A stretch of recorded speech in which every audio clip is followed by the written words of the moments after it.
Okay, we're on DAF Kuf Ches Amud Aleph, and it's I believe the fifth line, Rav Sheshes. The Gemara had questioned when the Mishnah had said that Somach LeMincha, you're not allowed to engage in a Seuda on Erev Pesach. What mincha are we talking about? Are we talking about mincha gedola or mincha ketana? Mm-hmm. And the Gemara had deliberated that we're not really sure why. There's two possibilities as to why you have to refrain from a seuda. One reason could be, and this would be the svara to say that it's mincha gedola, is that once the time of bringing the korban pesach has arrived, it's not permitted to engage in any activity lest you neglect to bring the korban pesach.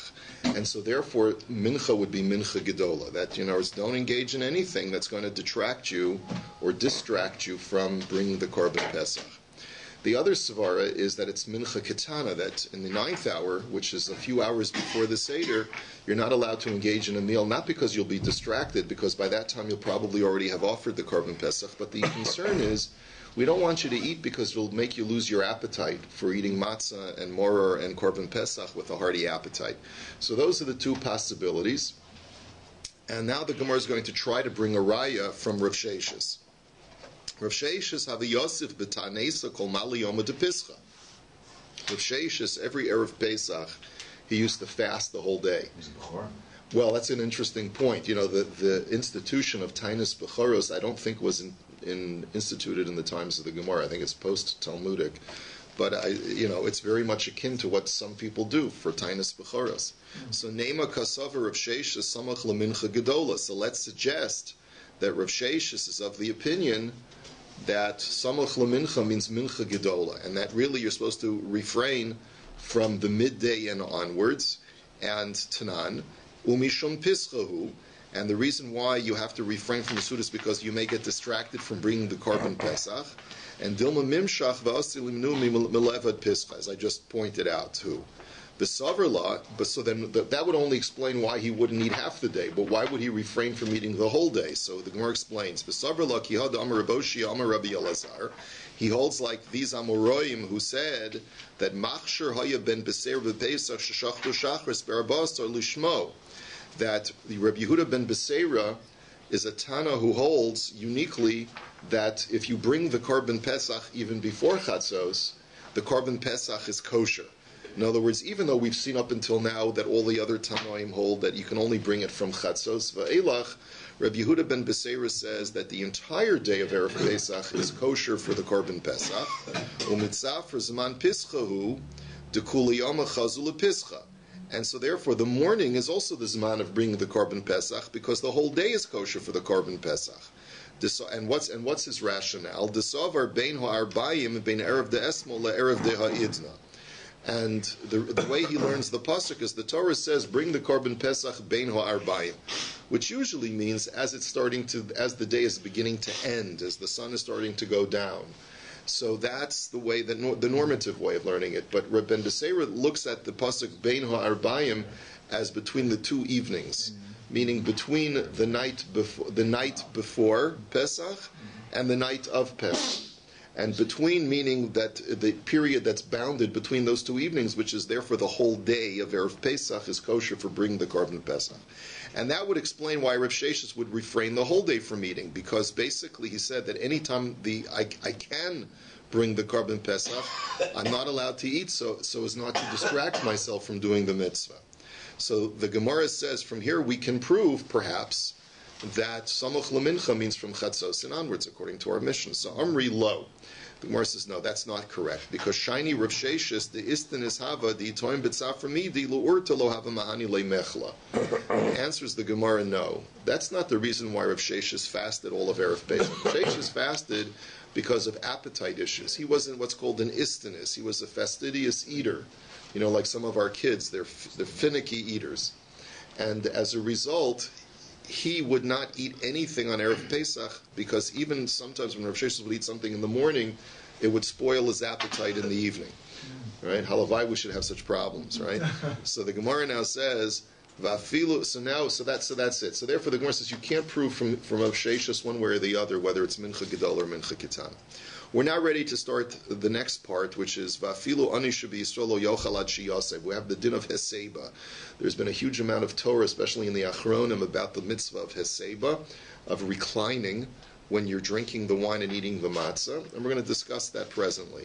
Itmar matzah tzarech Heseba, mor ein tzarech Heseba. So the first halacha is that you only need to recline when you're eating the matzah, but not when you're eating the maror.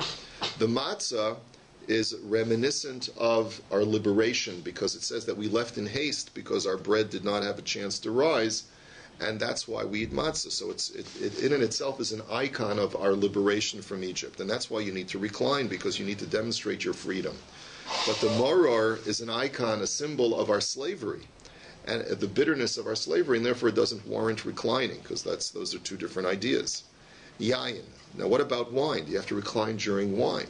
So itmar mishmeiter Rav Nachman tzarech Heseba, vitmar mishmeiter Rav Nachman ein tzarech Heseba. So there are two statements that are quoted in the name of Rav Nachman. One is that you need to recline, and the other one is that you don't need to recline. And then the Gemara says, V'lo pligi, habetarti kasi kamoi, habetarti kasi basrai. And there's really no contradiction, because Rav Nachman was referring to 2 out of the 4 cups when he said you have to recline. And he was talking about another 2 out of the 4 cups when he said you don't have to recline. So one statement was referring to the first cups, and the other was referring to the latter cups.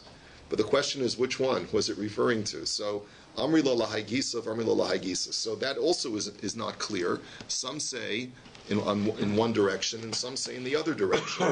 Amri lo lahai gisa. Some say that it's to be interpreted as follows: that trei kasi kamoi bo haseba dahashtahu de kamas chalalacherus, trei kasi basrei lo bo haseba mai dahava hava. So the first interpretation is only during the first 2 cups must one recline, because the first 2 cups, when we're discussing the story of our servitude and then our imminent freedom, that's the time when we get an inkling of the story of the narrative of our liberation from Egypt. There's that initial excitement, and so therefore you need to recline to demonstrate your excitement about reading this narrative anew. But once you're drinking the latter 2 cups and that narrative is completed, it's old news. Been there, done that, right? So therefore, there's no need to recline anymore for the last 2 cups. So the Amri lo lahai gisa, but others learn just the opposite. Adarabba, trei kasi basroi bo haseba hayishaita de kahav yacherus. Trei kasi kamoy lo bo haseba de akati avodim hayinu ka'amar. So the Gemara says as follows. The Gemara says the opposing svara, the opposing logic is like this. The latter 2 cups is when you've already discussed and talked about your liberation from Egypt. Thank you so much. You've already discussed your liberation from Egypt, and as a result, it's appropriate after the liberation narrative is completed for you to sit back and enjoy your freedom.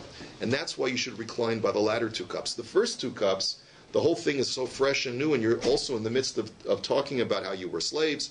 So that's not an appropriate time to recline, because the whole liberation thing is a very, very new kind of experience.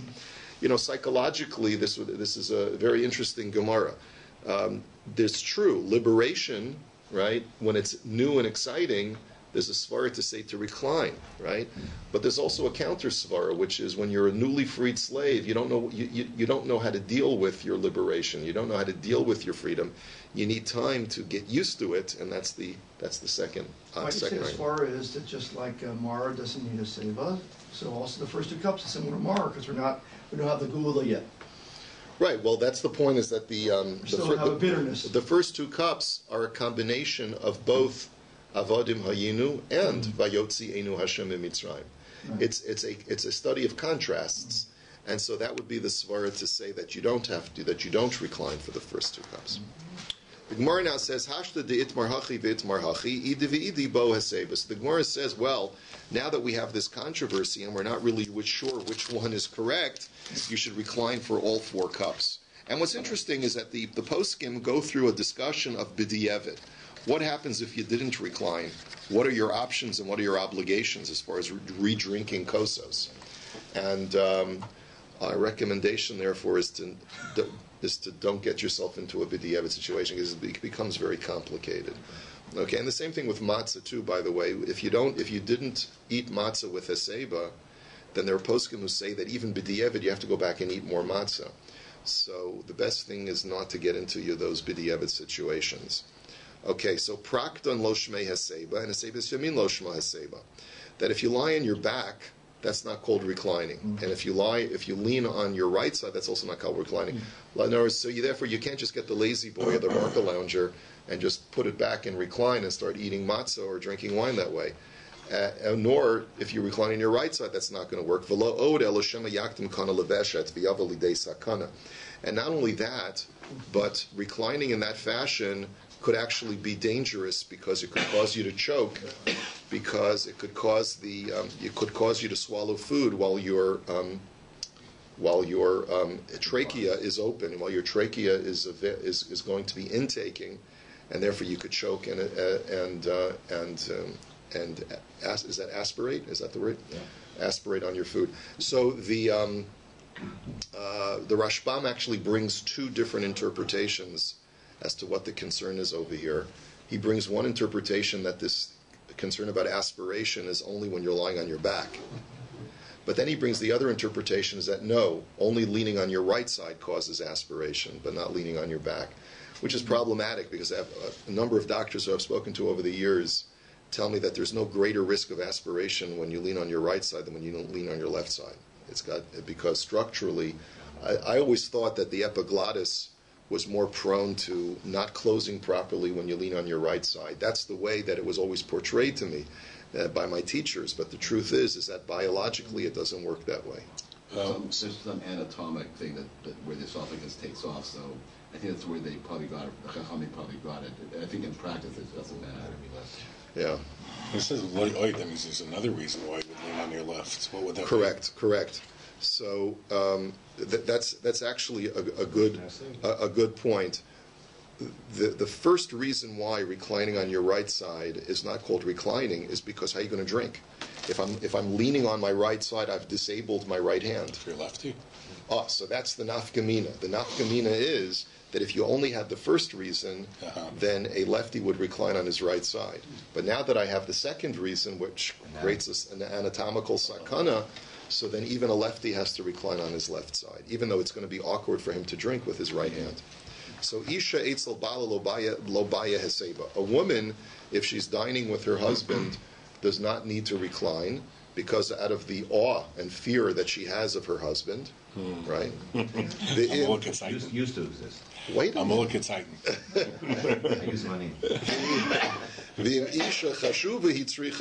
if she's an important woman, then she needs to recline. And so, as the Ramah says, Nashim Didan, all of our wives are chashuvas, are important. That's the way that the posts can come out, that our women are important, and just make sure, if you forget that point, just ask your wife, she'll remind you.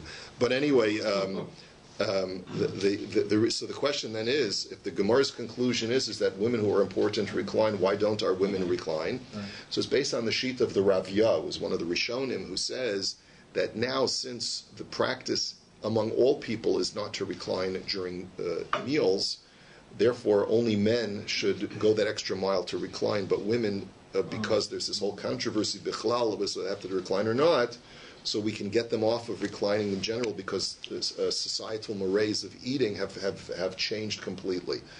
But as I point out to many people, and it's certainly to the members of my own household, that only indicates that women are exempt from reclining. It doesn't mean that it's usher for them to recline. There's no halacha that it's usher for women. If a woman says, I wish to recline to demonstrate my freedom, right, then kol hakavod, if that's what you want. If you're sure you're a chashuv a woman, right? If that's what you want to do, it, because there's no halacha that you can't. Now, ben eitzel aviv boy haseba. A son needs to recline even in the presence of his father because there's a familiarity and a love that exists between the two of them, so that even though the son has to honor his father, but nevertheless it doesn't preclude him from reclining. But Ibayalu Talmud Eitzel Rabbi. But what about a student in the presence of his Rebbe? Does he have to recline? Is there a moira over there? So Toshma Omer Rabbi ki havinon beimar zaginon abirchi dahadadi.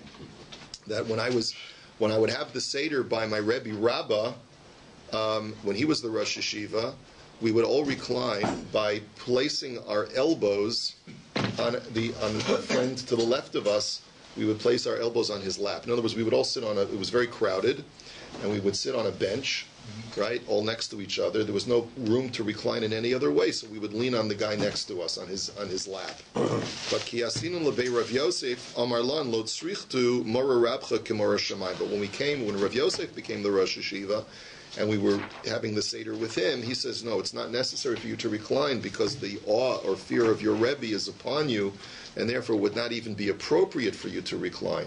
So the Gemara says, you see from here that if you're a Talmud by your Rebbe, you should not recline. So meis ve'imakol adam meisev afilu Talmud eitzel rabo. The Brisa seems to contradict that. The Brisa says that with everyone you have to recline, even a Talmud by his Rebbe. So the Gemara answers, Kitanya hi b'shulya denagri.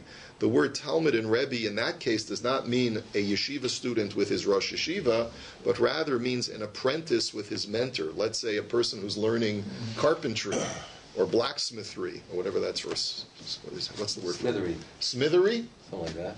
All right. Right? If you're, is that right? Is that the correct word? Smithery?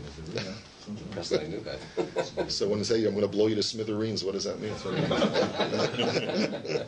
Anyway, so if you're an apprentice and you're learning by your mentor, by your teacher, that's where you have to recline. But by a Rebbe who gives you the Chaye Olam, but gives you the life of Torah, there the Mora, like the Rashbam brings the pasuk, Es Hashem Elokecha Tira. The word Es in that pasuk means that not only do you have to fear the Ribono Shel Olam, but also the person who teaches you Torah. Why is it used in Lashon Lo Tzaricha? Should say Aser. You're right. In this context, Lo Tzrichtu, that's what Rav Yosef says you don't need to. Maybe he was doing it out of modesty, to tell them that it's not necessary because you're supposed to have Mora for your Rebbe. So the question now, what about a shamish, a person who's, let's say, working at a Pesach resort, and he's serving everybody else, and he has to have his own Seder. Can he get by just, eating while walking around, or does he have to take the time to recline? So Tashma Damar Rabbi Yeshua ben Levi Hashamish Sha'achal Kazayis Matzah Kishu Meisiv Yatza. So you see from Rabbi Yeshua ben Levi that only when he reclines is he Yotze. Meisiv in, lo meisiv lo. Only when he reclines and eats a kazayis is a yotze, but if he doesn't, he's not yotze shmamina. So you see from there that even a shamish needs to recline. So, boyiseh shmamina. So, Avamar Rabbi Yeshua ben Levi, noshim chayavos be'arba kosos halalu, sha'afein hayu ba'oso hanes. So this is a big controversy as to what actually this line means. But literally it's women are obligated in the mitzvah of the 4 cups of wine, for they too were part of the miracle. Big machalokus between the Rashbam and Tosfos.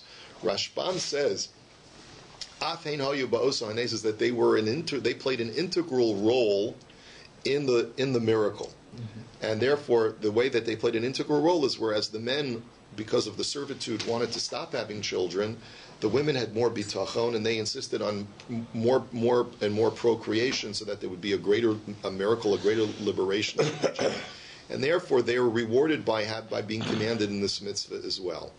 In the same vein, Afin Hayu Ba'os Hanes is a terminology that's used both by Mikra Megillah, by the reason why women are obligated to hear Megillah, and also by Neiros Chanukah, because in both of those cases, it was Esther who was involved in the integral role in the miracle of Chanukah, and Yehudis had an integral role in the miracle of Chanukah, of being responsible for killing off Holofernes, I think was the name of the Greek general.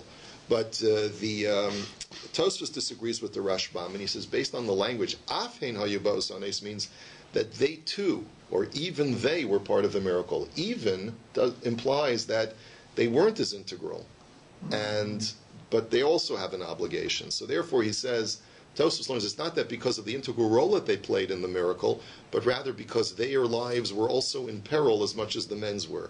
And therefore they too have a mitzvah to show appreciation to Hashem for their lives having been saved. Tosfos makes another interesting point, and it's a very important observation. This whole svara of Afein Hayu Ba'oso Hanes is only said, I had this discussion with Harold a few days ago, is only said in reference to mitzvahs d'Rabbanan. It's a beferish here in this Tosfos over here. It's only said when there's a rabbinic mitzvah like Arba Kosos, Mikra Megillah, and Neiros Chanukah. But when it comes to mitzvahs asay deoraisa, we don't use this svara to say Afein Hayu Ba'oso Hanes. So let's say, for example, the mitzvah of Sukkah. You can't say that women are obligated to the mitzvah of Sukkah because we know that they're not, because it's a mitzvah saseh shezman grama. What about the argument of achein hayu ba'oso hanes? That's only an argument that the Chachamim employed to obligate women in rabbinic law, but it's not a law that applies to biblical law. Rabbi, quickly, back to the Seder, I did see some Seders where they rush, you got to eat the matzah by a certain time, blah, blah, blah, and what's more important, that you should do it a Seder at a slower pace, or just rush to eat the matzah by a certain minutes of time? Some people, health-wise, you can't rush eating the matzah, and it's bad in a few minutes.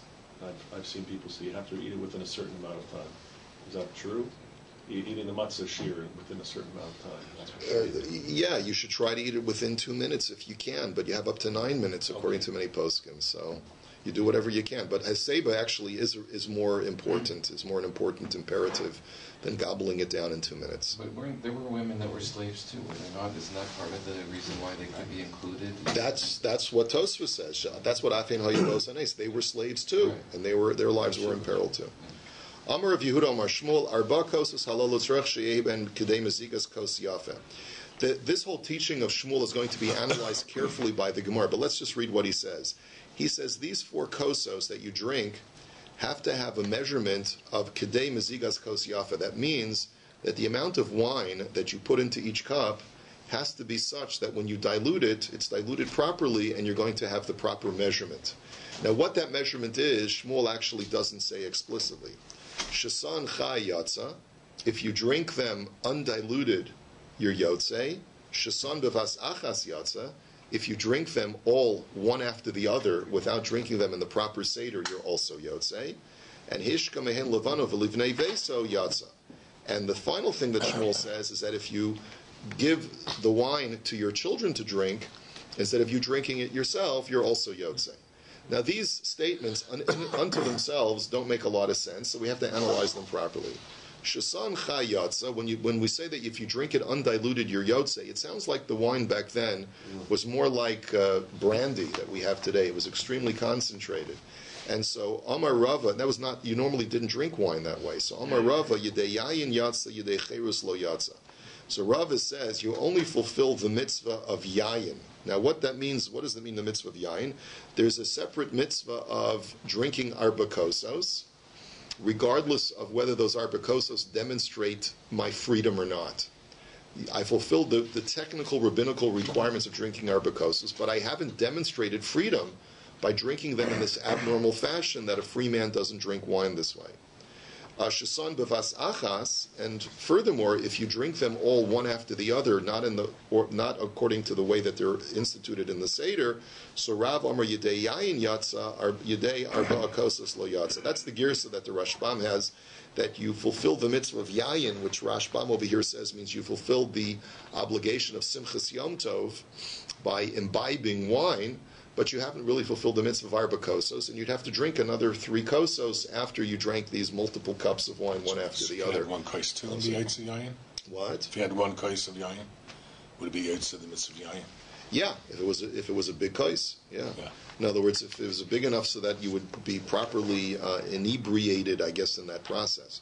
Now, there's a different girsa that the Rambam has, and there's a lot of Torah from the Achronim on this whole Gemara. There's a Reb Chaim Brisker and the Brisker Rav have a whole arichus on this, and there's a lot of Rosh Hashiva Torah on this Gemara. We're going to put that all aside now, but this is the simple explanation of the way I just presented it to you.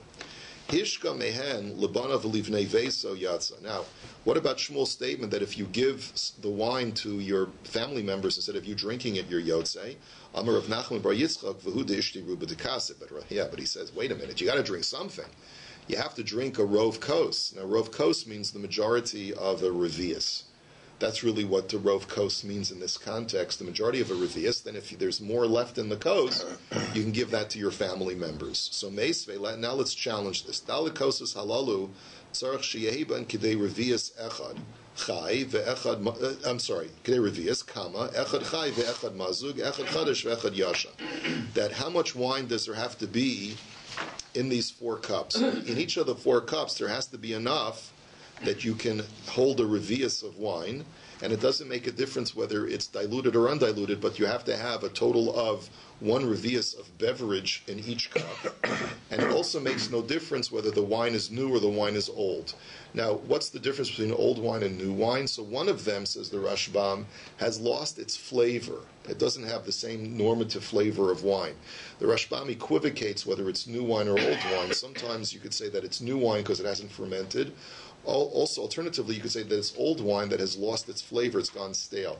But in any event, the Brisa says that what? Rabbi, and let's just finish off the Brisa. Rabbi Yehuda Omer tzarich shehibo tamu Aryai. He disagrees and says you can't use wine that has lost its flavor because it has to have both the appearance of wine, it has to be red, and it has to have the flavor of wine. And if it's lacking the flavor of wine, so then you can't be yotzei the mitzvah with it. So what do we see from this Brisa? Ketani miyas kedei revius ve'at amras kos yafa. So how can you, Shmuel, say that each cup has to have enough to have a kos yafa, enough to dilute the wine to make it a kos yafa, a nice kos, when that's not the requirement of the Brisa? The Brisa only requires a revius. And the havamin of the Gemara is that a revius is smaller than a kos yafa, than a big cup. So the Gemara answers, Amri idi v'idi chad shi'urehu.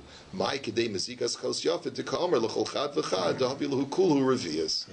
That really what Shmuel means is the same thing. It's not a disagreement, just two different terminologies for the same idea. That you need to have enough beverage in each cup to have at least a revius. And there, normally, the way that you dilute wine is you take a quarter of a revius and you add 3/4 of 1 part wine and 3 parts water, and that's what gives you a full revius of drinkable free man wine, right? And so therefore the Bryce is basically telling you that, and the same thing as Shmuel, that that's how much you have to have, and if you drink it undiluted, as long as there's a revius, at least the mitzvah of arbakosis, you riyotze, even though you didn't demonstrate free manship. Rabbi Yehuda Omer tzarich shehibo tamu mara.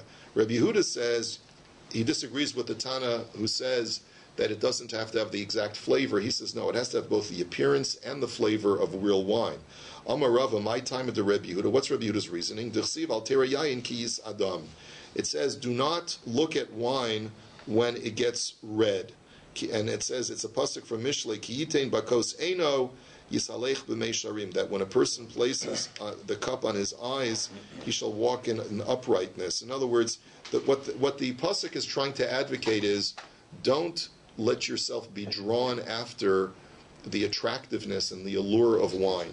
Try to divorce yourself from the addictive nature that wine has on the power that it has over an individual. And when describing the addictive power of wine, it describes the appearance of the wine and the taste of the wine. Or sort of like people like to drink it because it has this intoxicating effect on them. So you see that you need both to have the intoxicating effect, and you need it to have the appearance of wine, which is redness, in order for it to have that allure. And therefore you see that the kosos have to have both the appearance and the flavor of wine. Tana Rabbanan, Kol Chayovin Be'arba Kosos Halalu, Echad Anoshim, Echad Noshim, Echad Tinokos. Everyone's obligated in Arba Kosos, both men and women, and the Brisa adds the third party, which is children. So children have to drink the Arba Kosos. So Amar Rabbi Yehuda V'chimat Ve'laseish L'Tinokos B'yayin. What benefit are children going to get by drinking wine? They're not going to enjoy it. It'll be yucky to them, and you'll have sick kids or sleeping kids under the table. So what's the benefit? So Ela Mechalkin Lehem Kloyos Ve'gozim, and some take out the words Be'erev Pesach, Kadei Shelo Yishnu V'yishalu. Give them parched grain and nuts. These are snacks. These are delights for kids. And this will keep them up and it'll make them ask questions, because this is something that's unusual. It's an unusual treat for the children. And Amr Laval Rabbi Akiva, they said about Rabbi Akiva, that's what he used to do. Shahi Machali Kloyos V'gozim L'tinokos Be'erev Pesach, Kadei Shelo Yishnu V'yishalu. That he used to give them parched grain and nuts as a snack on Erev Pesach, so they should get really excited and know that it's an exciting time. They won't fall asleep, and they'll ask the questions, they'll ask the Manishtana, and then you'll fulfill the obligation for the children to participate in the Seder.